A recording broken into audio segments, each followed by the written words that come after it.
ಕಾನೂನನ್ನ ಯಾರು ಕೈಗೆತ್ಕೊಳ್ಬಾರ್ದು. ಇಷ್ಟೇ ನಾನು ಹೇಳಲಿಕ್ಕೆ ಬಯಸ್ತೀನಿ. ಕಾನೂನು ಸುವ್ಯವಸ್ಥೆಯನ್ನ ಕಾಪಾಡೋದು ಸರ್ಕಾರದ ಕರ್ತವ್ಯ. ಅದೊಂದು ಸರ್ಕಾರ ಏನ್ ಅವರು ಮಾಡಬೇಕಾಗಿತ್ತು ಅದನ್ನ ಮಾಡಿದ್ದಾರೆ. ಯಾಕಂದ್ರೆ ಕಾನೂನನ್ನ ಯಾರು ಕೂಡ ಕೈಗೆತ್ಕೊಳ್ಬಾರ್ದು. ಕೆಲವರ ಪ್ರಚೋದನೆಯಿಂದ ಹೀಗಾಗಿದೆ ಅಂತ ಹೇಳ್ತಾ ಇದ್ದಾರೆ. ಇನ್ನು ಏನೇನ್ ಆಗಿದೆ ಅನ್ನೋದು ಇನ್ನು ಸತ್ಯಾಸತ್ಯತೆ ಬರ್ಬೇಕು. ಹೊರಗಡೆ ಬಂದ್ಮೇಲೆ ಅದಕ್ಕೆ ಕ್ಲಿಯರ್ ಆಗಿ ಪಿಕ್ಚರ್ ಒಂದು ಬರುತ್ತೆ. ಬಂದ್ಮೇಲೆ ನಾನು ಮಾತಾಡ್ತೇನೆ. ವಿಪಕ್ಷಗಳು ಏನು ಒತ್ತಡ ಮಾಡ್ತಾರ ಮಾಡ್ಲಿರಿ. ಅಷ್ಟೊಂದು ಪ್ರೀತಿ ಪಂಚಮಸಾಲಿಗಳ ಮೇಲೆ ಇದ್ದಿದ್ರೆ ಬಿಜೆಪಿ ಸರ್ಕಾರದಲ್ಲಿನೇ 2A ಅನ್ನ ಕೊಡ್ಬೇಕಾಗಿತ್ತು. ಇಷ್ಟೊಂದು ಈಗ ಹೇಳ್ತಾ ಇದ್ದಾರೆ ಅಂತಂದ್ರೆ ಯಾಕೆ ಬಿಜೆಪಿಯವರು ತಮ್ಮ ಸರ್ಕಾರದ ಹಂತದಲ್ಲಿ ಯಾಕೆ 2A ಮೀಸಲಾತಿಯನ್ನ ಕೊಡ್ಲಿಲ್ಲ? ಯಾಕೆ ನಮ್ಗೆ ತೊಂದರೆ ಕೊಟ್ರು? ಈಗ ಮೂಗಿಗೆ ತುಪ್ಪ ಹಚ್ಚೋಕೆ ಬರ್ತಾ ಇದಾರೆ. ಈಗ ಸಂಪೂರ್ಣವಾಗಿ ರಾಜಕೀಯವಾಗಿ ಇದನ್ನ ಬಳಸ್ಕೊಳಕ್ ಹೋಗ್ತಾ ಇದ್ದಾರೆ ಅಂತಂದ್ರೆ ಅವಾಗ ಅವ್ರಿಗೆ ಅಷ್ಟೊಂದು ಅನುಕಂಪ ಇದ್ದಿದ್ರೆ 2A ಮೀಸಲಾತಿಯನ್ನ ಕೊಡ್ಬೋದಾಗಿತ್ತಲ್ಲ.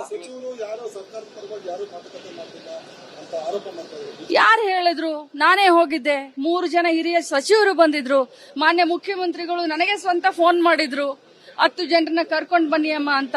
ನಾನು CC ಪಾಟೀಲ್ ಅವ್ರಿಗೆ ನಾನು ಫೋನ್ ಮಾಡಿ ಹೇಳ್ದೆ, ಎಲ್ರು ಹೋಗೋಣ ನಡ್ರಿ, ಒಂದು 10 ಜನರನ್ನ ಮುಖ್ಯಮಂತ್ರಿಯವರು ವಿಧಾನಸೌಧದಲ್ಲಿ ಕಾಯ್ತಾ ಇದ್ದಾರೆ, ಬನ್ನಿ ಮಾತಾಡೋಣ, ಶಾಂತಿಯುತವಾಗಿ ಮಾತಾಡ್ತಾ ಹಾಕೊಂಡೆಲ್ಲ.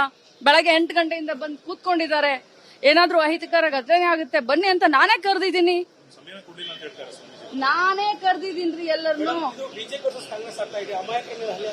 ಅದು ಆಗಬಾರ್ದು ಅನ್ನೋದ್ರಿಂದ. ಯಾಕಂದ್ರೆ ಸಮಾಜದ ಹೋರಾಟದ ದಿಕ್ಕು ಬದಲಾಗ್ತಾ ಇದೆ. ಇಲ್ಲಿ ಕಾಂಗ್ರೆಸ್ ಬಿಜೆಪಿ ಮುಖ್ಯ ಅಲ್ಲ.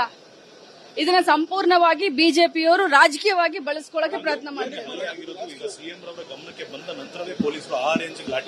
ನೋಡಿ, ನಾನು ಒಂದ್ ಮಾತು ಹೇಳ್ತೀನಿ.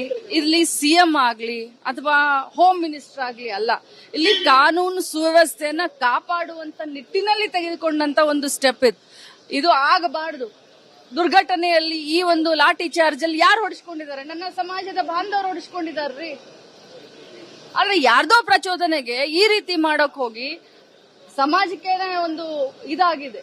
ನಾನು ಇಷ್ಟೇ ಹೇಳಲಿಕ್ಕೆ ಬಯಸ್ತೇನೆ, ಎಷ್ಟೇ ದೊಡ್ಡವರಿರ್ಲಿ ಕಾನೂನನ್ನ ಕೈಗೆ ತೆಗೆದುಕೊಳ್ಬಾರ್ದು. ನೋಡಿ, ಅದೆಲ್ಲ ಕಾನೂನು ಪ್ರಕಾರದಲ್ಲಿ ಅವೆಲ್ಲ ಕ್ರಮ ಆಗ್ತವೆ. ಅದಕ್ಕೆ ನಾನೇನು ಹೋಮ್ ಮಿನಿಸ್ಟರ್ ಅಲ್ಲ, ನಾನು ಉತ್ತರ ಕೊಡ್ಲಿಕ್ಕೂ ಬರೋದಿಲ್ಲ. ಅದು ಹೈಕೋರ್ಟ್ಗೆ ಹೋಗಿ ತಡೆಯಾಜ್ಞೆಯನ್ನ ತಗೊಂಡ್ ಬಂದಿದ್ರು. ತಡೆಯಾಜ್ಞೆಯಲ್ಲಿ ಏನ್ ಬರ್ದ್ ಕೊಟ್ಟಿದ್ರು? ಹೋರಾಟಗಾರರು ಏನ್ ಬರ್ದ್ ಕೊಟ್ಟಿದ್ರು? ನಾವು ಕಾನೂನನ್ನ ಕೈಗೆ ತೆಗೆದುಕೊಡೋದಿಲ್ಲ, ಟ್ರ್ಯಾಕ್ಟರ್ನ ತರೋದಿಲ್ಲ ಅಂತ. ಟ್ರ್ಯಾಕ್ಟರ್ ಅಂದ್ರೆ ಒಂದು ಬಂದಿರ್ಲಿಲ್ಲ, ಬಟ್ ಕಾನೂನನ್ನ ಕೈಗೆ ತೆಗೆದುಕೊಂಡ್ರಲ್ಲ ಕೆಲವರು ಪ್ರಚೋದನೆಯಿಂದ.